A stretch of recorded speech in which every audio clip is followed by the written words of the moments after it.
So very interesting things. I plugged this wireless mouse and keyboard into my uh, new computer, and during the Windows initialization, it couldn't recognize those two devices. Okay, so it's not allow me to do the Windows setup, but I connect another wireless mouse to it.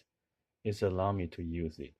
Okay, so after I finish all the Windows 10 initialization setup, then the first login screen allow me to uh, do the wireless mouse and the keyboard installation, and it's automatically popping up. There's a driver available and the software available, asking me to do the installation. So we can finish the installation.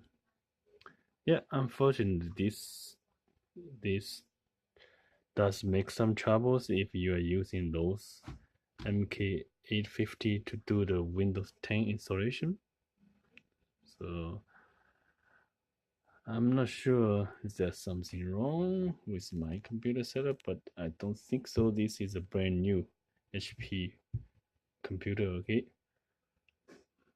so after I finish the installation, so add device. Why I need add device? My device is already here.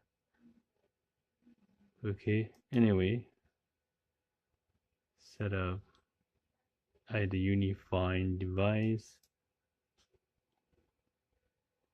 restart the device you want to connect. I guess I finished this one. So there's some settings. Restart and connect to your computer. Okay,